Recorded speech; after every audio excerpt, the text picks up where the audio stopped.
Altrea, that stinking pile of swamp water and statues, why would you ever want to go there? Okay, first off, that's incredibly rude. Uh-huh. Second of all, why wouldn't I want to go there? Because that's a valueless pile of stink. Again, offensive. For a time, admittedly, they had a population of paladins, nothing like a proper paladin, but still.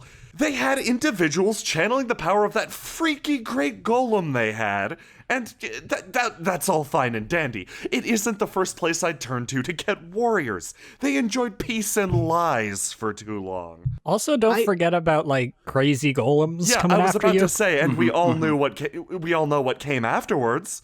The Great Golem Uprising. It's not a place that you want to go. Why would the golems ever work with you? Ian, it's not about getting the golems to work with me. Look, we have a few ins here, okay? We know the paladin captain, and we could get we have our friends Colvis and Dunstan. Worst case scenario, we can get an army of rabid golems and flood the battlefield with them. Inian walks straight up to you, staring up at your face. Marcus, I understand you had some role to play in this revolution. Whatever it was. Yep. Yeah, I was the source of their ire. Why do you think this is a good idea? All I'm saying is that they will chase after me. So we have a couple of legitimate allies to make, and then a whole bunch of scary, illegitimate ones to use as a last resort. I think this came from the BKT, the before Kier time. So I'm not entirely sure about this, but I like the army of golems as you were talking. From what I understand, no. You don't like that. They're basically like meat bots, but without the meat. Okay, first off, fear the golems. That's all I have to say about that. They're scary. Don't trust them. They'll bite you. Now let's go get them. There you go. But, and I turn back to Inian here, my main reason for going is to talk to our friends, Colfis and Dunstan. And Captain Afton, perhaps. See if he can do anything for us. I wonder what they're up to. Last time we saw them... Oh. That was a while ago, wasn't it? Yeah. Everyone was really drunk. I wonder how that turned out. Maybe I should pregame this. Well, using one of these, rings to translocate you would be simple if we had a competent individual capable of channeling the power of spirits. Vern slowly opens his palm. A Golemancer ring, you recognize it from your time so long ago, with a red jewel inlaid in it, rests in his palm. In an instant, Gregor reaches out and snatches the ring. You still attached to that red ring, huh, Gregor? Well, it's he is the finders red keepers. I wasn't gonna challenge you for it. It's yours, Gregor. Hold on to it. Marcus, you look depressed. I am depressed. Red is the color of blood and passion, but he got I've got first. tons of that. He got dibs. I know you do, It's Gregor. also the color of, like, his robe, and that's... True. Yeah. That's the main thing. Also blood. Yeah, also, okay, with the blood thing again. You got any more rings? Well, as I was saying, it requires a pretty talented channeler, somebody to reroute the magics. That is an organ plucked from the great body of the great golem. Ew. Gregor's face screws up as he looks at the ring. It isn't so easily controlled by, well, anyone. Mm-hmm. I myself am unable to fully master the magics. Oh,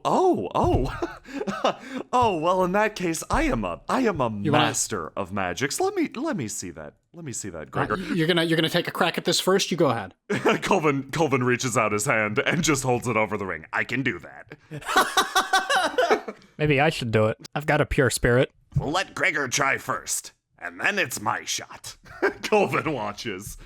All right, just walk me through this. What's step one? First of all, you have to summon your message! It rears to life behind Colvin. I stumble back.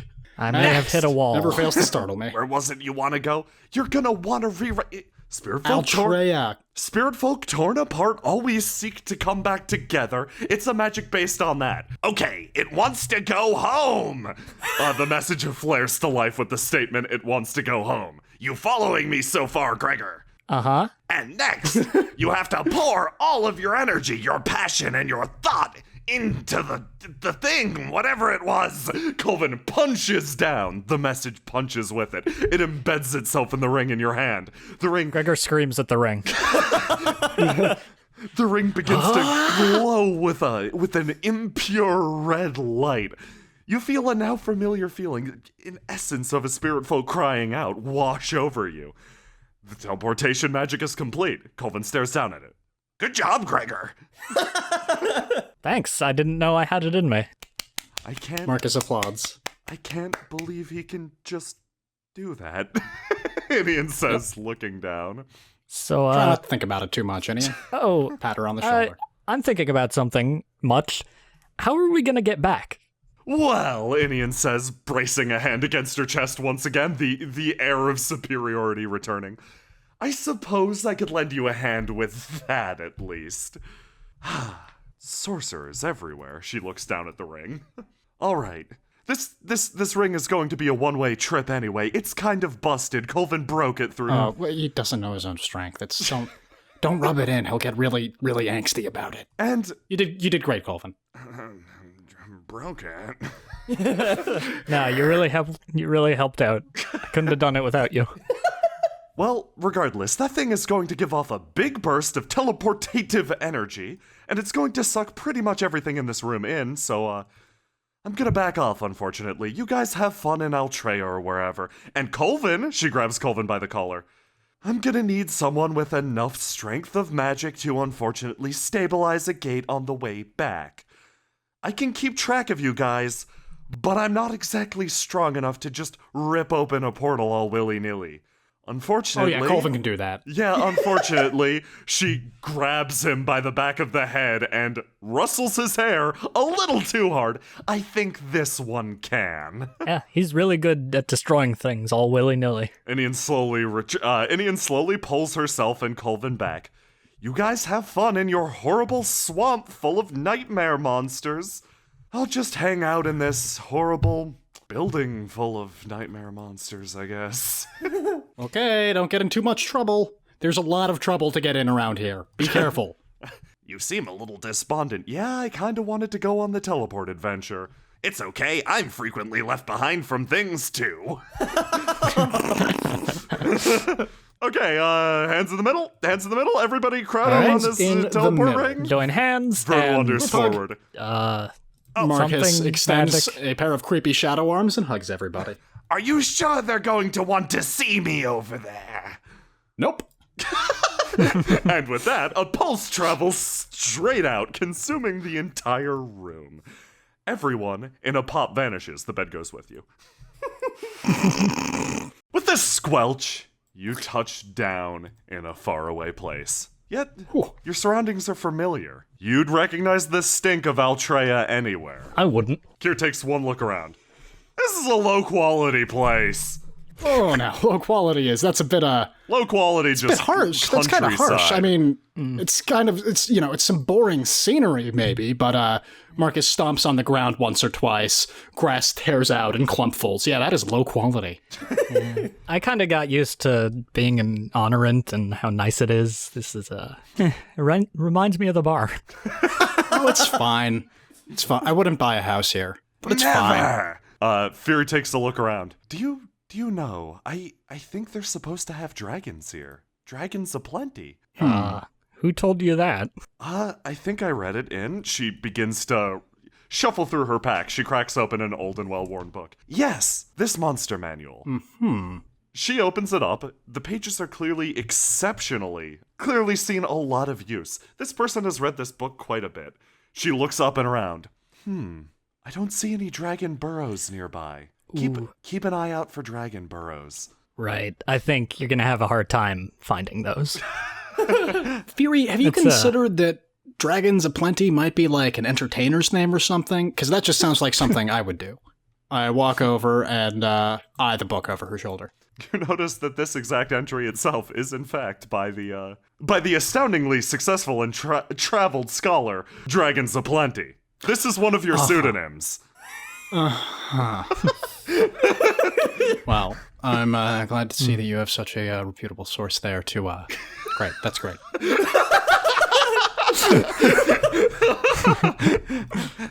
have you know that someday I aim to make my own monster manual. She closes the book and slides it back into her pack.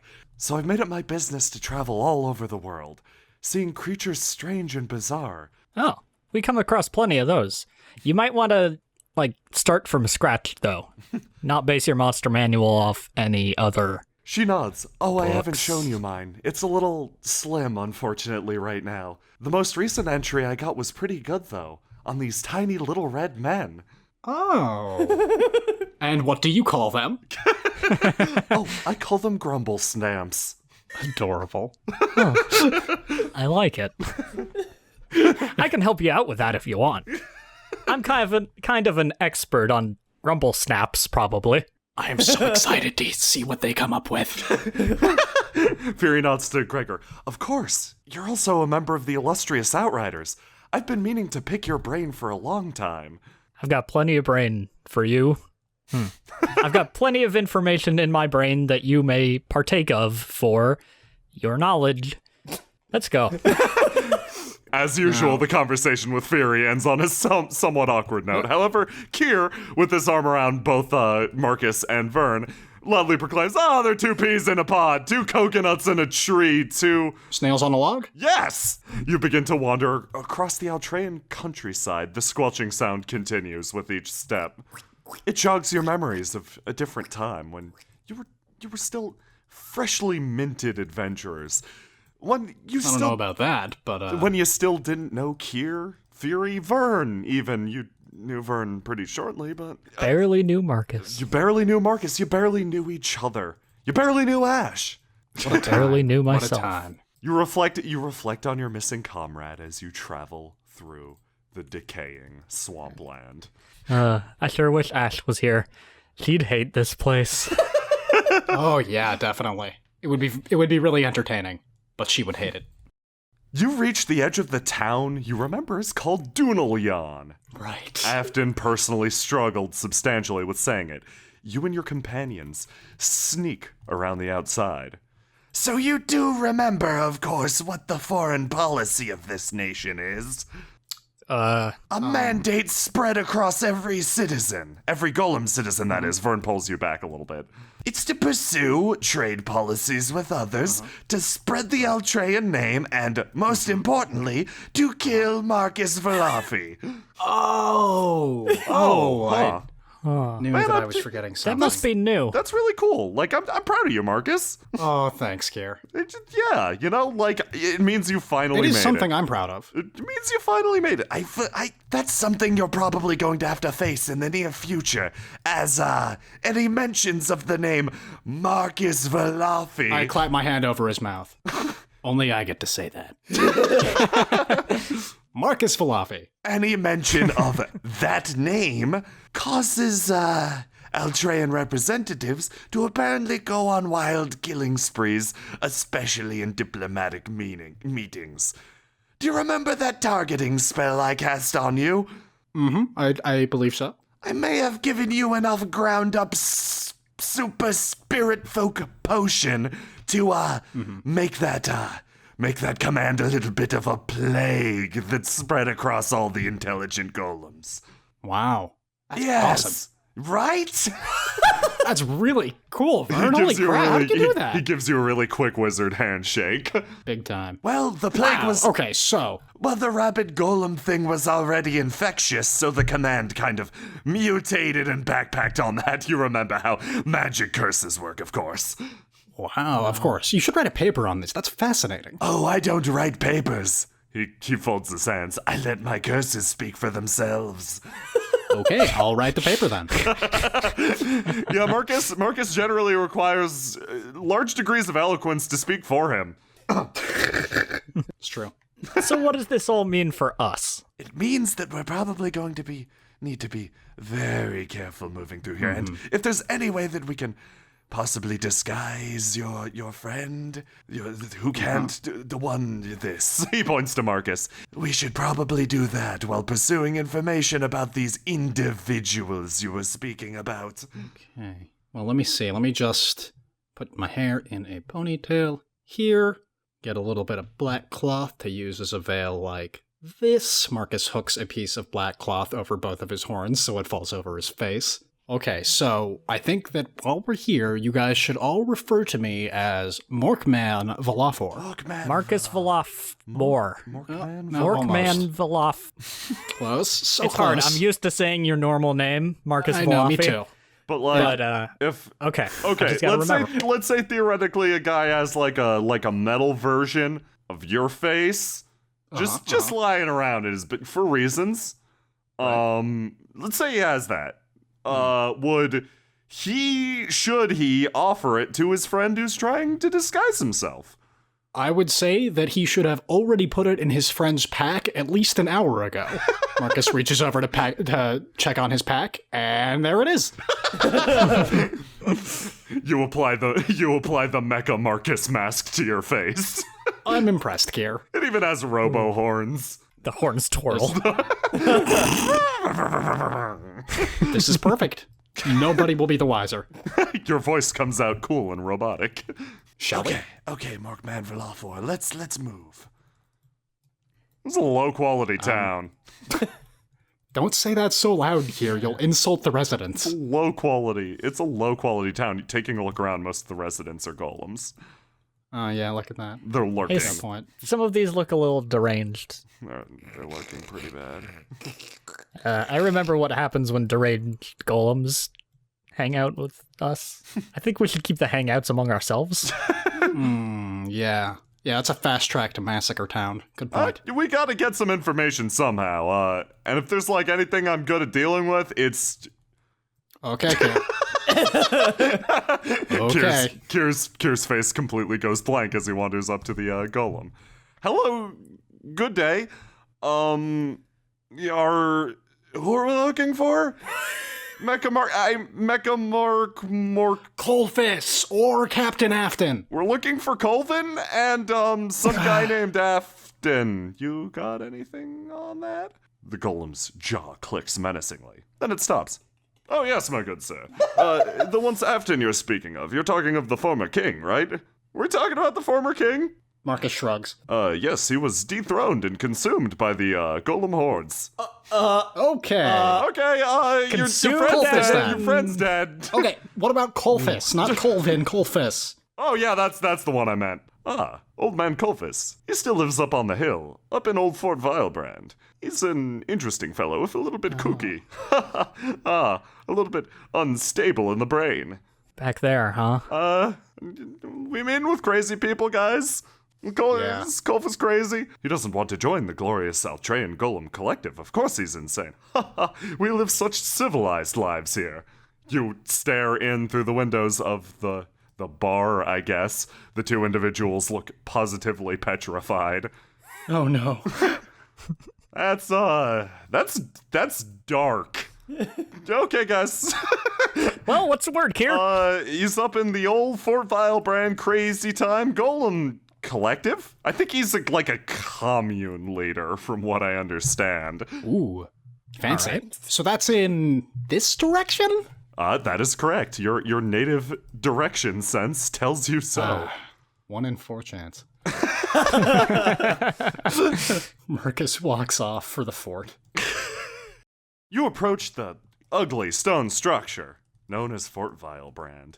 It's still a dilapidated shithole, but it's pretty much the same. It's kind of resting askew now. I think it's sinking. That's why you never build anything on a swamp, guys. That's Kier fact number 1. Never build anything on a swamp. Or in the water. Never build anything in the water. Where's the most ideal place to build something here? Probably in the air. Nothing can get to it if it's in the air. That's a fact. Of course. Kier says, wandering into the fort. Okay, after you. As you pass the drawbridge, you feel a sudden burst of killing intent. Something's above you. The sun? With an impact and a wave of muck, something that was on top of the gate comes crashing down with a Suddenly, Marcus jumps back. multiple blades are held to your throat, but you all roll out of the way immediately because you're all extremely panicked, it seems. Sir Dunstan. Oh, it's Dunstan. Okay. Whew. Gate It's okay, guarding's it's my okay, Markman. job. How about trying the doorknob? Dunstan motions directly next to him. There's a large, distinct knob that's tied to some sort of pulley system.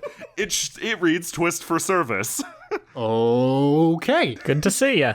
Do my non-eyes deceive? Have you come back to me? Dunstan gets down on one knee and reaches out both of his gigantic golem arms to Gregor. It's us. We're back. I move in for a hug. I didn't know you had such a big friend. Good job. The situation impacts on Marcus. Dear God, we're back.